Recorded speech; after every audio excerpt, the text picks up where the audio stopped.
Apakah ada warga Israel yang beragama Islam?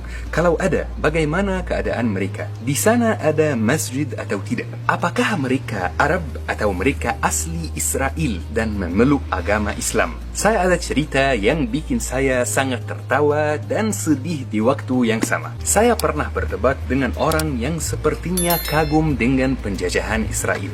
Dia bilang kayak gini, Fuli, kamu dan teman-teman kamu dari Palestina itu dustakan nikmat Tuhan. Kalian tidak mensyukuri apa yang kalian punya. Saya bingung banget. Yani maksudnya apa ini? Terus dia lanjut dan bilang kayak gini. Kamu tahu nggak kalau di setiap kota besar di Israel ada masjid? Kamu tahu nggak kalau 20% dari jumlah penduduk Israel beragama Islam? Sekitar 1,5 juta. Kamu tahu nggak kalau di DPR Israel ada anggota yang beragama Islam? Bahkan ada anggota yang beras Arab. Kok itu semua ada? Kalian masih tidak syukuri? Saya tertawa keras teman-teman. Soalnya saya ini orang Mesir ya. Saya dekat sekali dengan Palestina. Dari Kairo ke Baitul Maqdis pakai mobil sekitar 9 jam. Jadi saya tahu keadaan yang nyata di sana seperti apa. Apakah yang dia sampaikan itu benar atau tidak?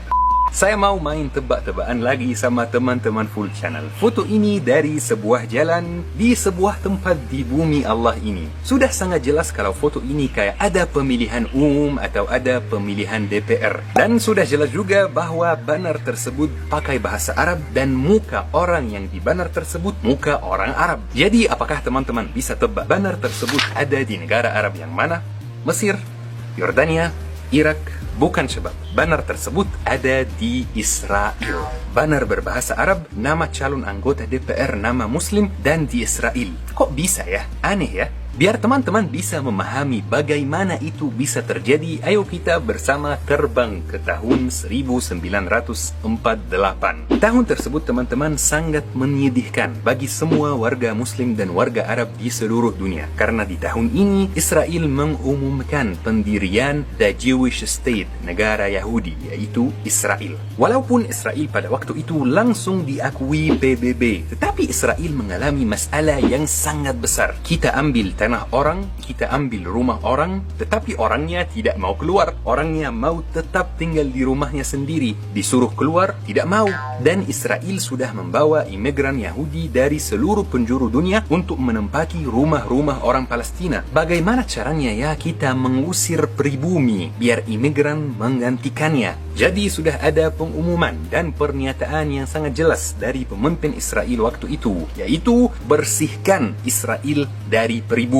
Dan mereka sengaja memakai kosakata bersihkan sebagai bentuk penghinaan kepada warga Palestina. Jadi warga Palestina yang tinggal di tanah yang sudah dijajah pada tahun 48, desanya mulai diserang. Mereka menghadapi diskriminasi yang sangat berat. Mereka dipaksa keluar dari rumahnya sendiri, meninggalkan rumahnya yang sudah mereka bertahun-tahun tinggal di sana. Jadi teman-teman, warga Palestina pada waktu itu terbagi menjadi dua kelompok. Kelompok pertama adalah kelompok orang yang dipaksa keluar dari rumahnya. Maka mereka mengungsi ke negara tetangga seperti Mesir, Yordania, dan beberapa negara lain. Dan ada kelompok kedua yang jumlahnya tidak sedikit, sekitar 156.000. Mereka tidak keluar, mereka tetap tinggal di tanah Palestina yang dijajah Israel. Diserang, dibunuh, diakui PBB. Mereka tidak peduli, kita tetap tinggal di tanah kita. Jadi habis beberapa tahun, Israel mulai menghadapi masalah lain yang lebih besar. Satu kelompok beras Arab beragama Islam, mereka menolak mengungsi ke negara lain dan mereka tidak beragama Yahudi. Mereka itu harus diperlakukan gimana? Jadi Israel mengumumkan semua warga dari kelompok kedua itu akan dikasih kewarganegaraan Israel, atau lebih tepatnya mereka dipaksa mengambil kewarganegaraan Israel. Tidak mau ambil, silahkan keluar. Tapi keluar kemana tanpa identitas? Keluar kemana tanpa paspor? Keluar kemana tanpa KTP? Susah sekali kan? Jadi mereka menjadi warga negara Israel secara resmi, tetapi mereka masih beragama Islam, mereka masih termasuk bangsa Arab, mereka masih menggunakan bahasa Arab dalam percakapan sehari-hari di dalam rumah. Dan sejak waktu mereka dikasih kewarganegaraan, seharusnya sesuai undang-undang Israel, mereka itu setingkat dengan warga Israel yang beragama Yahudi. Tetapi pada hidup nyata, Israel punya rencana lain. 1. Warga Arab Muslim tidak boleh belajar bahasa Arab di sekolah. 2. Warga Arab Muslim tidak boleh bekerja di posisi tinggi di Israel kecuali dipilih satu persatu. 3. Kita akan persulit proses penerimaan mahasiswa Arab Muslim di Universitas Israel. Sehingga teman-teman, dari jumlah warga Arab Muslim yang tinggal di Israel, hanya 10% saja yang berhasil berpendidikan S1. 4. Warga Muslim boleh masuk DPR Israel, tetapi di waktu yang sama mereka boleh juga diusir kalau tidak disukai mayoritas anggota DPR lain yang beragama Yahudi, dan itu pasti sering terjadi. 5. Kalau ada warga Arab Muslim yang memiliki sebuah tanah, terus ada orang Yahudi datang mengklaim kalau tanah ini milik dia, berarti orang Yahudi berhak mengambil tanahnya tanpa bukti yang kuat. Dan ini teman-teman akar masalah yang terjadi di Palestina Ramadan yang lalu, kalau teman-teman masih ingat.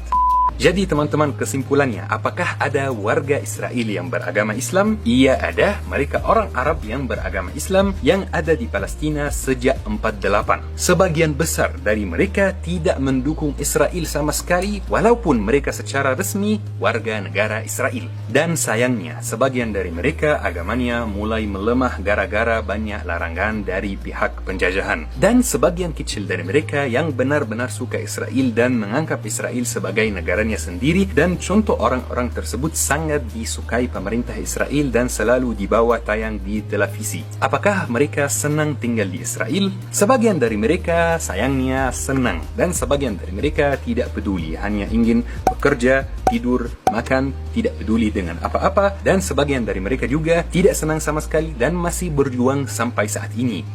Syabab Foodie Channel, jangan lupa Palestina dan selalu ingat kata Pak Soekarno, selama kemerdekaan bangsa Palestina belum diserahkan kepada orang-orang Palestina, maka selama itulah bangsa Indonesia berdiri menantang penjajahan Israel. Terima kasih Pak Soekarno dan terima kasih teman-teman.